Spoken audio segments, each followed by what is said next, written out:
Hi, I'm Drew Carey. You're watching Quakes Insider. Go Tribe and go Galaxy.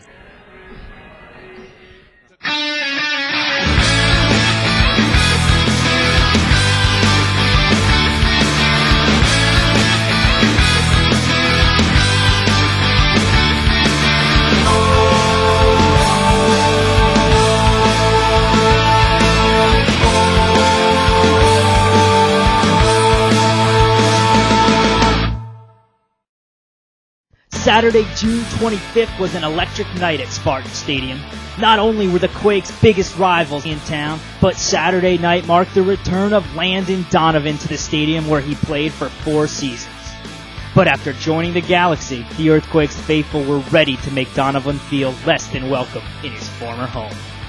It was a great evening for Bay Area soccer, as the Quakes and their legions of passionate fans were ready to rock the old stadium and the Galaxy.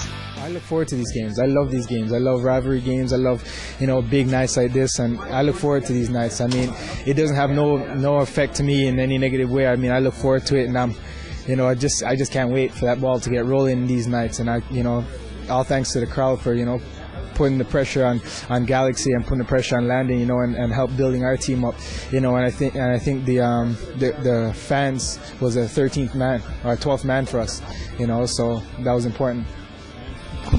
With the crowd whipped into a frenzy and booing Donovan every time he touched the ball from the opening whistle, the Quakes put the pressure on Los Angeles from the start. And San Jose was rewarded in the 37th minute as Alejandro Moreno capped off a brilliant attack to give the Quakes a 1-0 lead. Stays onside, played it across, there they go, for San Jose!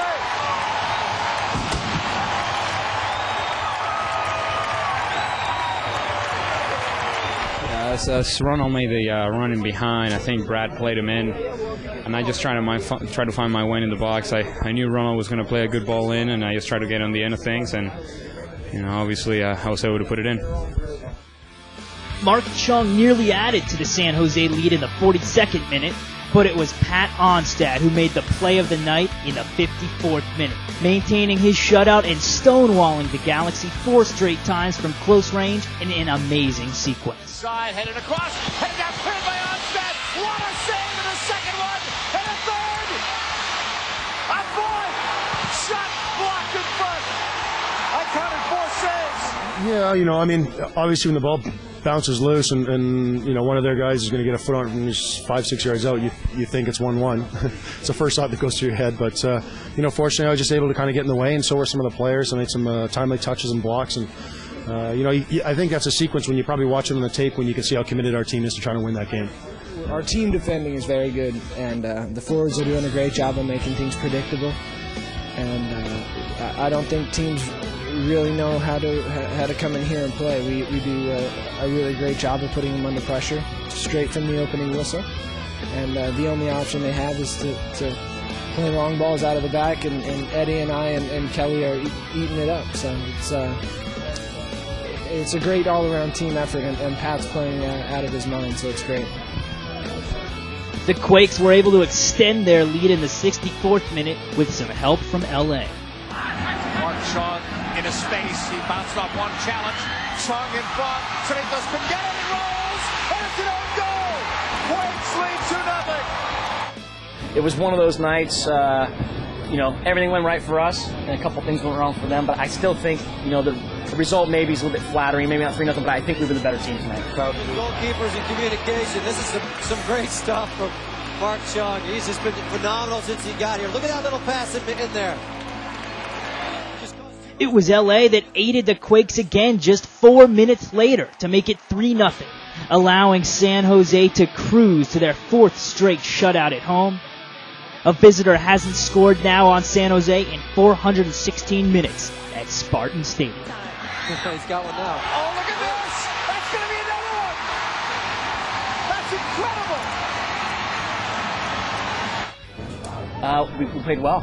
I think like I said, our defense was great tonight.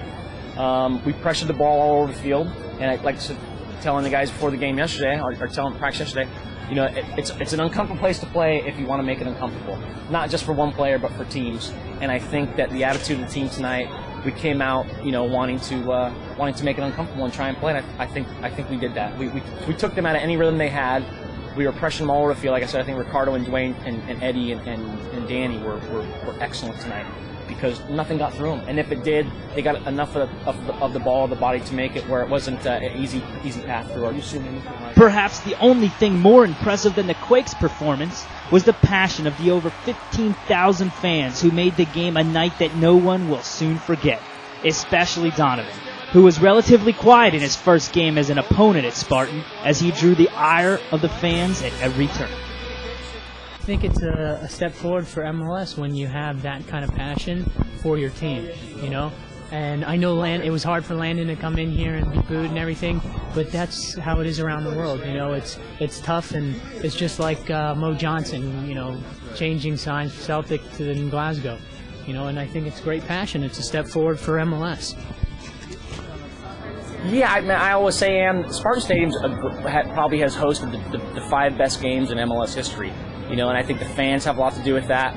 Everyone complains about the tightness of the field, but I say it time and time again, Spartan Stadium is a great place for a soccer game because you get action. You get goal-mouth action, no matter how dull the game may be to some. So, and I think when you put LA and San Jose together at Spartan on a Saturday night with storyline of, some players changing scenery, especially one with Landon, I think it creates for an interesting night, and I think both teams did their part to make it interesting.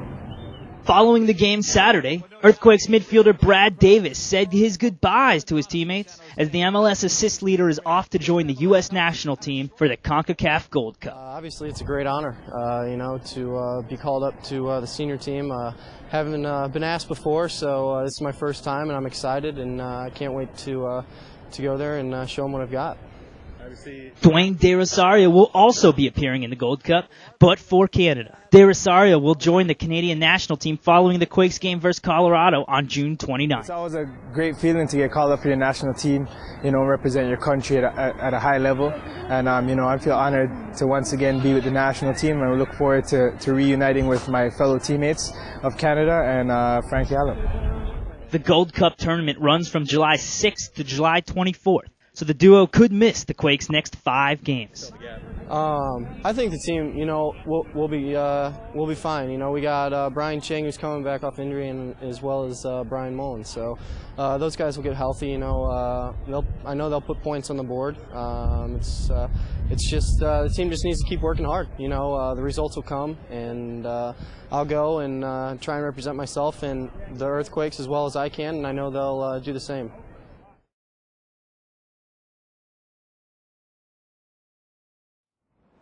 Following the 3-0 win over Los Angeles on Saturday night, the Earthquakes Reserves had a job of their own to do on Sunday, June 26th.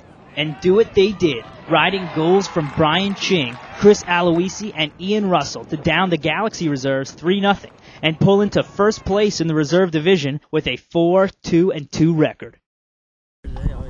Great result. The attitude of the players was great today. From the very first minute, they challenged for every ball, fought for every ball, and if they do the hard stuff, the hard work, which is what I think is easy, then they're such good players that then they'll be successful. Sunday marked the last home game for the Quakes Reserves, and Chris Aloisi, who has played in 6 reserve matches, pushed the Quakes out to a 2-0 lead in the 38th minute on a fine header. Just a good ball in by Ian. It made a run near post. He put it right on my head and flicked it on. But the Reserve League isn't just about wins, although the top team in the league does receive a cash bonus. The Reserve League is meant to develop young talent and get more players into game situations. Well, for us, it's a gauge to see how guys are playing to be ready for the first team, and if they're unfortunate and not getting a chance to play in the first team, then at least they stay fit, and it gives them a chance to play, and for me, get maybe some of their frustration of not being in the first team out by playing games on the weekend, and I think that is good for the whole team and good for the league in general. So far for the Quakes, it has been working. Yeah, I think someone like Julian Nash, Chris Wondolowski, guys who haven't played in the MLS before, it gives us a terrific gauge of where they're at. And I mean, those two have done excellent, and then Ryan Cochran, it's good to keep him fit because he always gets thrown into games here and there.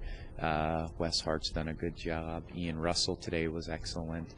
Kevin Goldthwait playing, so it's good to see our guys given an opportunity to play games against good competition and an organized environment with something on the line. And I think that's good for Dominic. It helps Dominic kind of see where the players are at.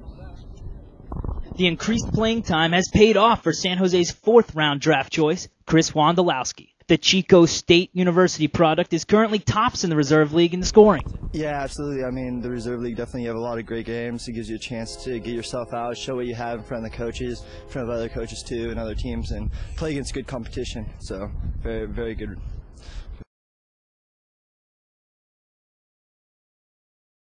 On this week's injury report, Brian Mullen is questionable with a left ankle avulsion. Brian Ching is out with a right hamstring strain.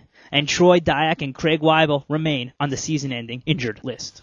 Earthquakes fans, remember to check out the Quakes game on Wednesday, June 29th at Spartan Stadium, as the Quakes take on the Colorado Rapids at 7:30.